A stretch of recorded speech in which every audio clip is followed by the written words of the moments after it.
nos ha parecido oportuno abordar un tema que ya dio mucho que hablar en 2024, como fue el oro como exponente, como referente de lo que son los metales preciosos. Obviamente ahí podríamos también poner en la zaga la plata, que también ha tenido muy buen comportamiento, y en menor medida otros componentes como el platino y el paladio, que si bien en el 24 tuvieron un ejercicio marcadamente pobre, parece que en los primeros compases del 25 la tesitura pues está siendo radicalmente distinta, ¿no?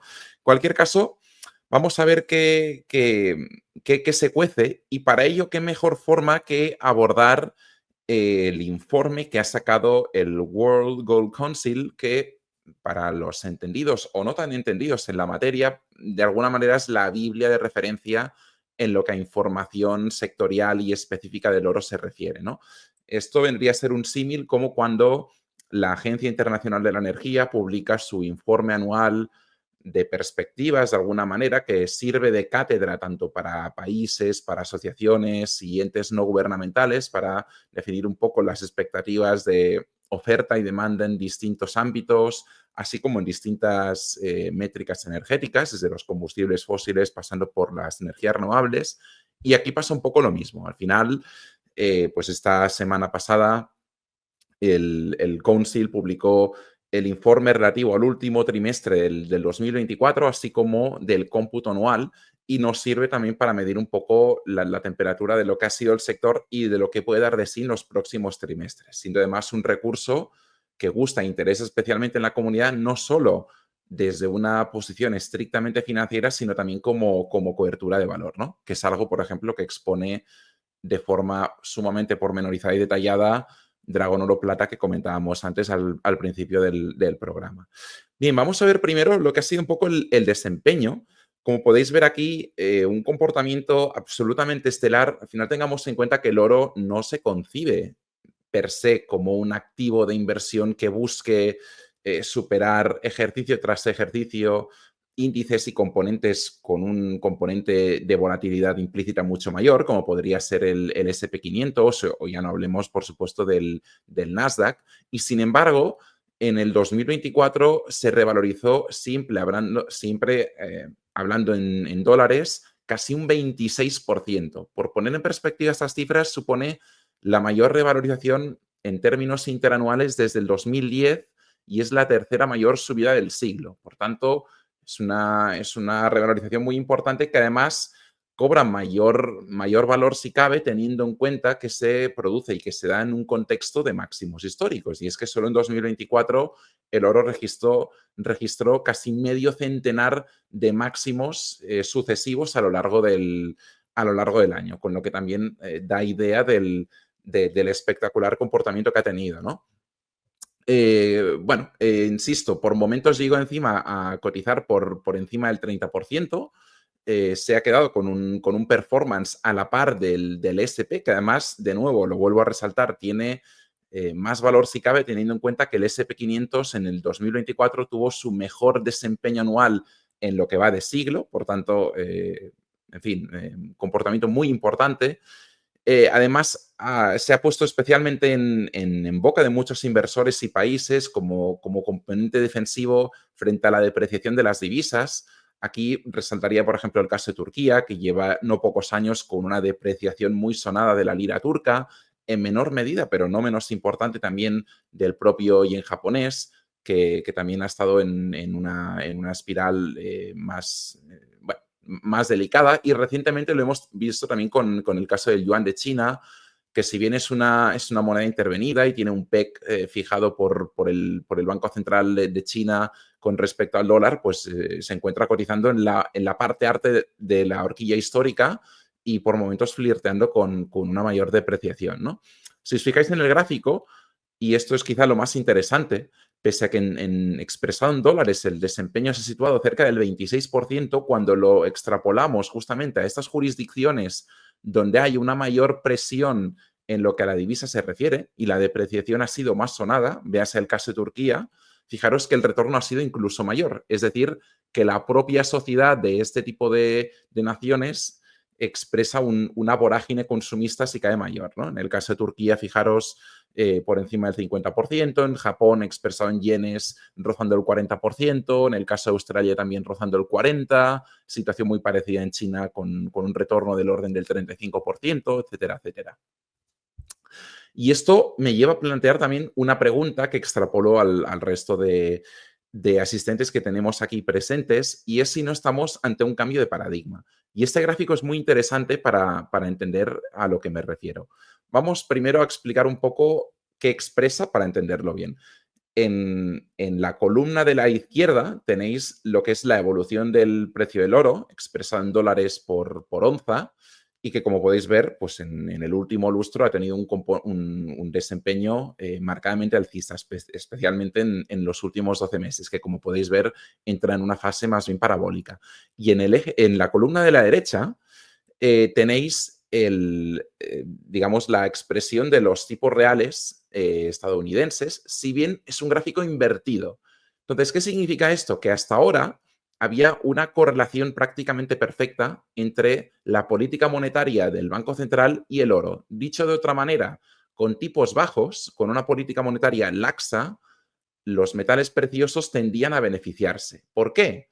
Porque al final una política monetaria laxa implica que la M2, es decir, la curva de generación monetaria, que tiende a ser, como hemos visto sobre todo desde la crisis financiera, una curva en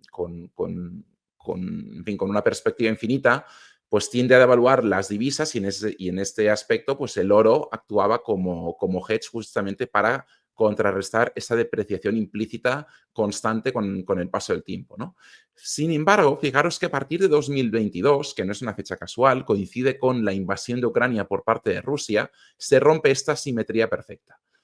Vemos que empieza a haber repuntes inflacionarios en buena parte del planeta, las cadenas logísticas se tensionan y eso deriva en que el coste de bienes y servicios se dispara en muchas partes del planeta.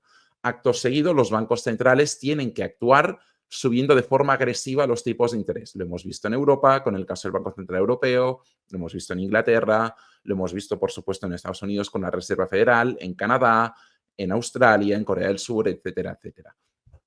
Lo normal sería que, en un contexto de endurecimiento de la política monetaria y, por tanto, que eso implicase una curvatura de la M2, el oro tendiese a hacerlo peor. Y, sin embargo, no ha sido el caso. Pese al incremento de los tipos de interés, el oro ha seguido brillando con un comportamiento absolutamente estelar, lo cual nos lleva a preguntarnos si realmente no estamos frente a un potencial cambio de paradigma, ¿no?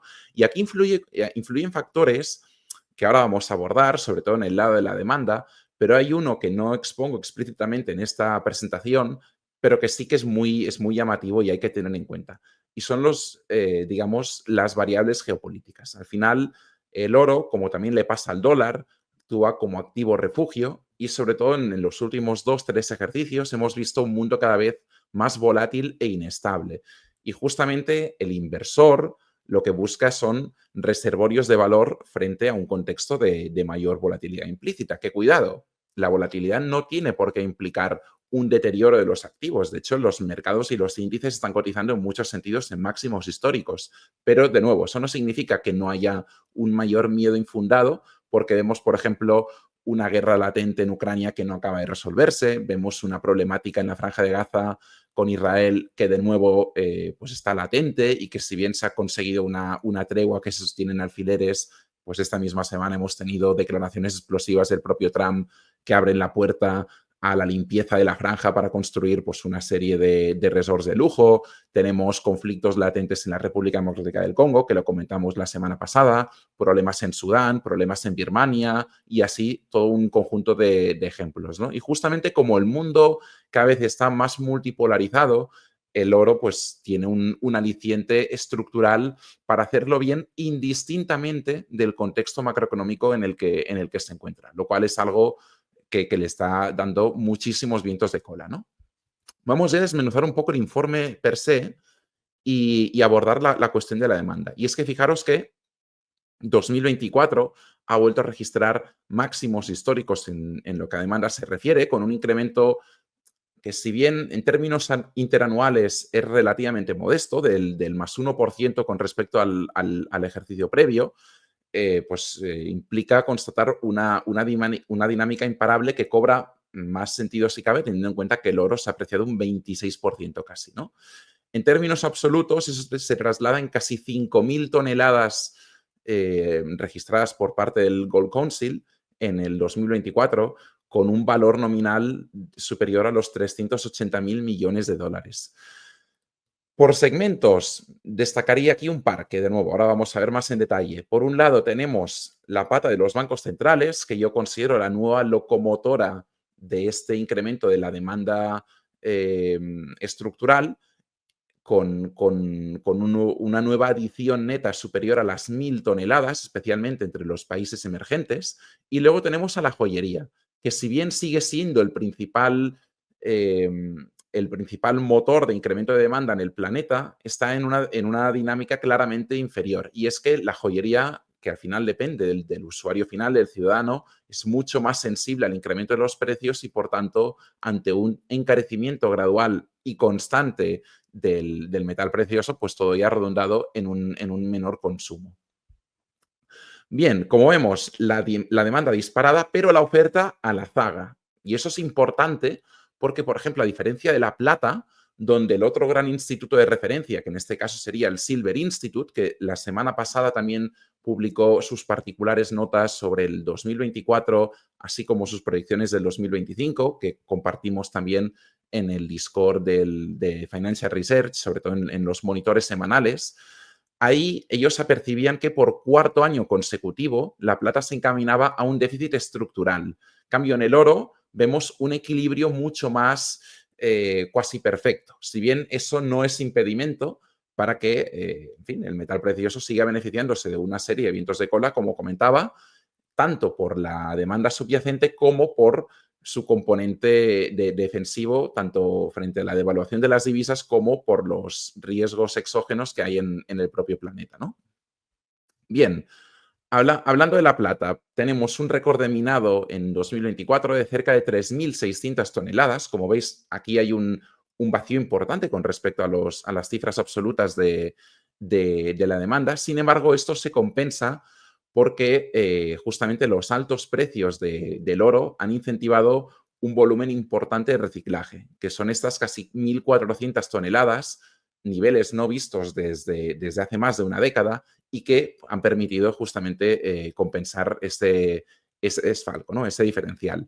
En cualquier caso, la oferta total, de nuevo, muy parecida a la de la demanda, con casi 5.000 toneladas.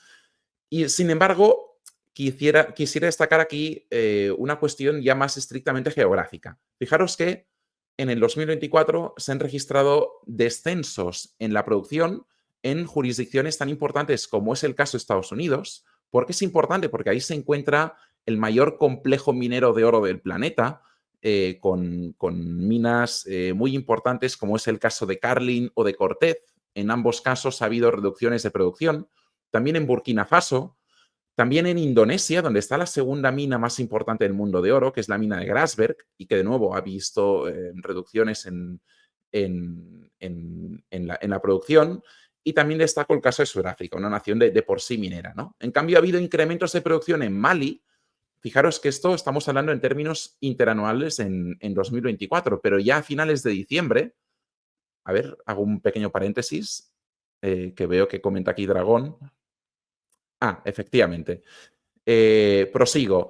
En los incrementos en los incrementos de oferta, menciono el caso de Mali porque me parece paradigmático. Y es que si bien en 2024 ha registrado un incremento de doble dígito con respecto al 23, tened en cuenta que en la recta final del año hubo una serie de intervenciones por parte de la Junta Militar que regenta el país, en lo que son los tres países del Sahel, junto al Níger y Burkina Faso, y adoptó medidas muy contundentes contra mineras occidentales, tanto australianas como estadounidenses y estadounidenses, amenazando con rescindir las licencias de explotación porque la Junta consideraba que merecían un incremento mayor de royalties a percibir por las operaciones, ¿no?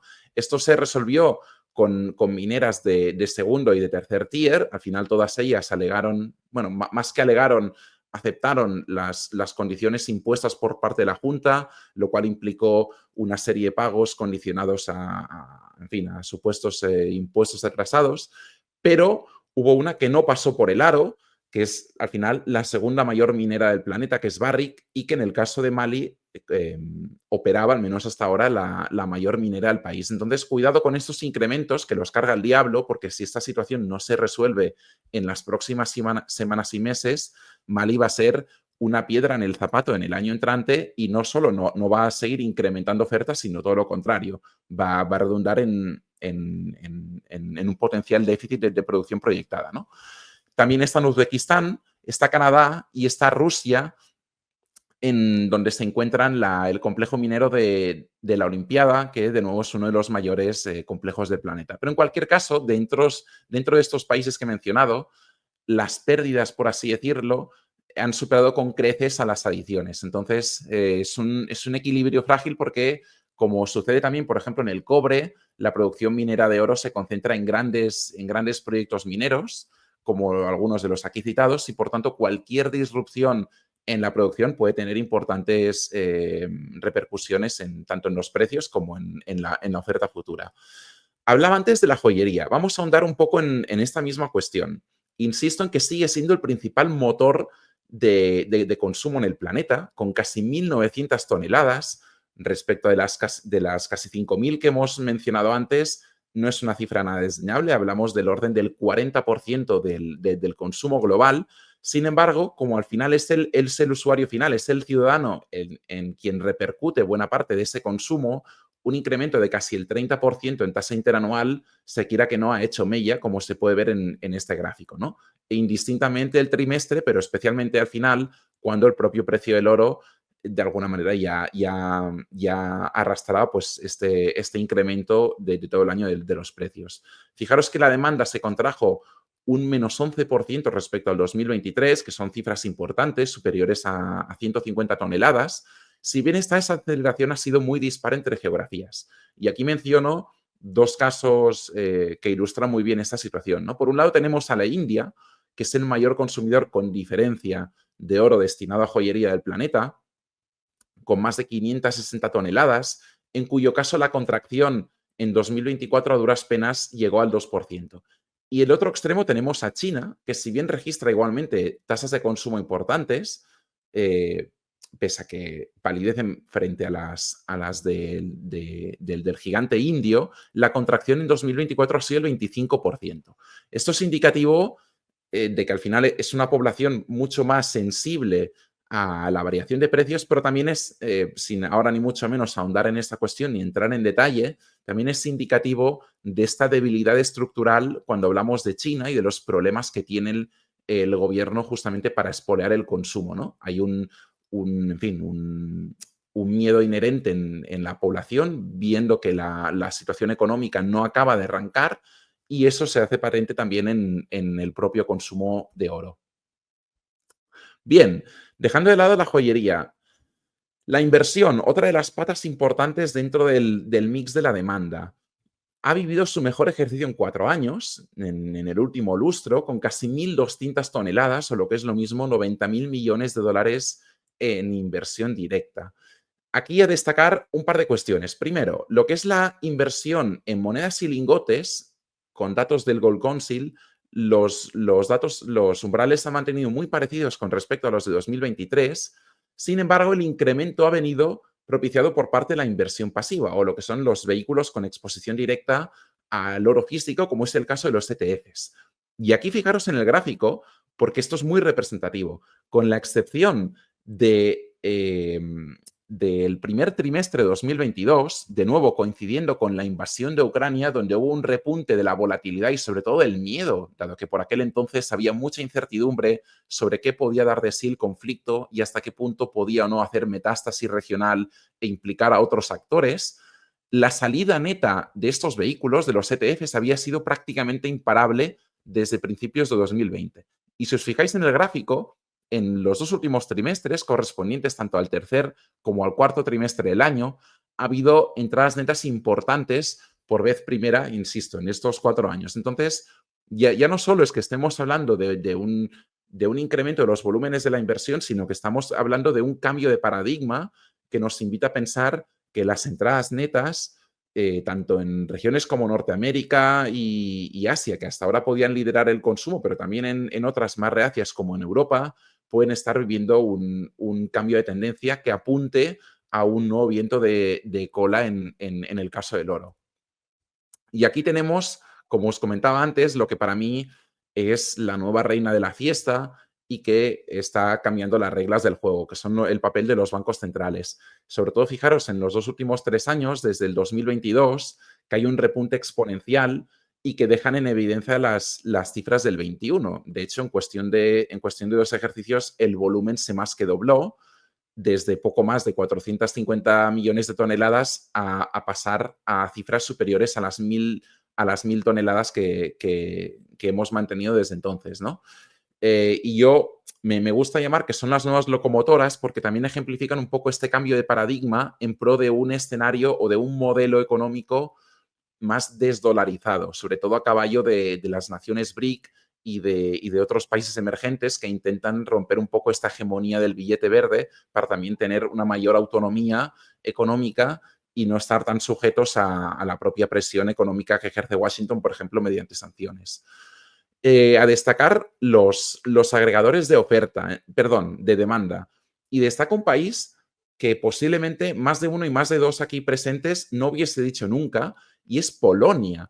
Polonia fue el mayor agregador, cuando hablo de Polonia, por supuesto, me refiero al Banco Central Polaco, fue el mayor agregador de oro en sus cofres en 2024, con 90 toneladas, seguidas de Turquía, que en este caso sí tendría una razón de ser por lo que he comentado antes, por el componente defensivo frente a la inflación. Y luego, en tercer y cuarto lugar, tenemos a la India y a China. Y en la cola, como vendedores netos, muy pocos países, y a destacar por un lado a Filipinas, que destaca con diferencia como el mayor vendedor con cerca de 30 millones de toneladas, y ya a mucha distancia, por debajo de las 10, países menores como el caso de Kazajistán o de Singapur. Pero en cualquier caso, las adiciones netas son una realidad y una evidencia, y ante la fortaleza de los bancos centrales, que a diferencia, por ejemplo, de lo que veíamos antes con el caso de la joyería, que no titubean y que no digamos, que no sufren en primera persona el incremento del coste, o al menos no de forma tan pronunciada, pues esto es un gran puntal para la inercia y las perspectivas presentes y futuras del oro, ¿no? Y justamente hablando de perspectivas, y ya terminando con la presentación, el Consejo pues hace también una serie de proyecciones de cara al ejercicio entrante. Y fijaros que sobre todo destaca una columna por encima de las demás, y es la de la propia inversión a remolque justamente de los flujos de capital en los vehículos de exposición directa como son los ETFs que os he comentado hasta ahora, ¿no?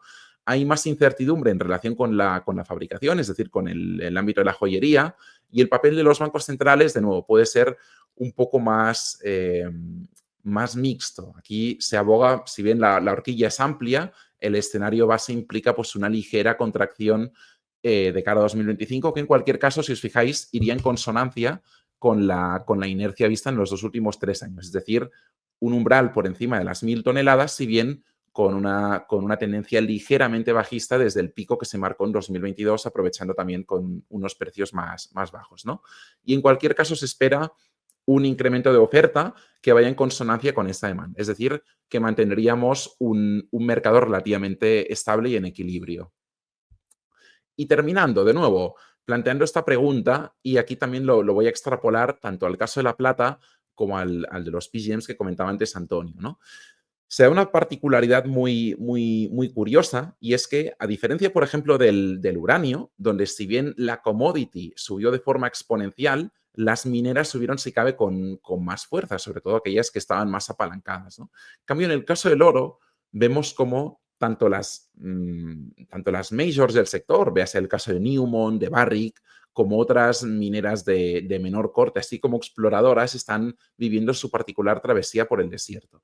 Esto responde a una serie de factores en los que tampoco tengo intención de ahondar, más allá de la cuestión estrictamente operativa, pero sobre todo en que hay un incremento recurrente en los costes operativos de todas estas compañías. Entonces, por mucho que el precio de la onza esté incrementándose vaya, prácticamente sin parar semana tras semana, todo ello no está redundando en un incremento de los márgenes de beneficio porque el propio CAPEX asociado a las inversiones, así como el OPEX en la pata más operativa, ha tenido un comportamiento igualmente ascendente, con lo que se está comiendo buena parte de esos incrementos, ¿no? Ahora bien, una cosa es que tengan un peor comportamiento y otra es que estén en muchos casos derrotadas.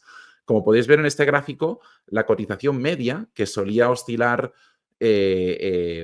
con un ligero premium sobre el NAP, pues en estos momentos se encuentra incluso cotizando por debajo de una vez Snap, lo cual podríamos catalogarlo como una anomalía estadística. Y la lógica nos invitaría a pensar que todo ello debería revertir pues, de alguna manera desembocar en esta media ponderada histórica, ¿no? Por supuesto, no significa ni mucho menos que este escenario deba darse en cuestión de unos meses, porque como veis, es lo que a mi parecer es una anomalía estadística y lleva arrastrándose desde hace más de una década, pero sí que a la larga cabría esperar un mejor desempeño de las compañías mineras. Y en ese sentido, creo que es oportuno destacar que en la propia cartera modelo que lidera Albert, justamente la segunda mayor posición corresponde a una minera de oro y en el top 7 pues hay otra compañía que también está específicamente focalizada en este ámbito, ¿no? Que son compañías que se alejan un poco de los gigantes, pero que a cambio de esa menor visibilidad tienen una mayor ventaja operativa, así como un mayor retorno al accionista, tanto en forma de recompras como de dividendos. Entonces, ¿cabría esperar esta mejora en las mineras, por ejemplo, también en el caso de la plata o del platino o del paladio? Bien, yo creo que aquí hay que discernir porque son componentes, insisto, muy diferentes. En el caso de la plata siempre ha habido latente ese potencial short squeeze, porque ahí sí que, como comentaba antes, y tal y como refleja el Silver Institute, sí que hay un déficit crónico entre la demanda y la oferta desde hace ya 4 o 5 años, y todo parece indicar que en 2025 vamos a ir hacia la misma dirección. Y además la plata tiene un componente que en ese sentido considero más positivo que el oro, y es que tiene una gran aplicación industrial, sobre todo en industrias que se consideran de enclave presente, pero también futuras, como la generación renovable, la movilidad sostenible, etcétera, etcétera. Por tanto, esa pata industrial, mientras se mantenga ese frenesí renovable a caballo de la gran capacidad manufacturera de China, debería dar alas al metal precioso, ¿no? De nuevo, ¿significa eso que debe haber una extrapolación en las compañías mineras? Bueno, pues pienso que es, de nuevo, cuestión de tiempo que se supla ese gap de valoraciones. Pero, recalco, hay un incremento sustancial y sostenido de los precios operativos y todo ello está haciendo mella en muchos balances de las compañías mineras, ¿no? En el caso del paladio y el platino, son casos que si bien entran de esta categoría de metales preciosos, su funcionalidad no está tanto reservada al componente per se de reservorio de valor, sino a ámbitos muy específicos. Por ejemplo, en el caso del platino, es sabida su utilidad, por ejemplo, en los catalizadores de los vehículos de combustión, que en menor medida también se aplica en el rodino y en el paladio, ¿no? Entonces, como estamos empezando a ver un cambio en el sesgo, tanto en la percepción de la población como en las propias compañías automovilísticas, que rebajan un poco expectativas de cara a la transición energética que presentaban de forma draconiana pues, instituciones como Bruselas, sí que todo ello podría, de alguna manera, allanar el camino en los próximos meses y trimestres, ¿no? Y, de hecho, tanto el paladio como el platino, que tuvieron un nefasto 2024, están teniendo un arranque de año con un performance muy superior tanto al del oro como al de la plata, que de por sí ya está siendo muy bueno. Entonces son componentes que hay que seguir, que insisto, que tienen una dependencia mucho mayor a ámbitos muy específicos, como en este caso es la cuestión de los catalizadores de los vehículos de combustión, pero que de nuevo en el research lo estamos siguiendo desde hace unos cuantos meses con varias posibles palancas para accionar ese valor oculto, y es un tema que habrá que seguir. Insisto en ese componente más opcional, que hay un mayor riesgo implícito y que no son recursos tan enfocados al reservorio de valor, pero que sin duda alguna pues habrá que seguir.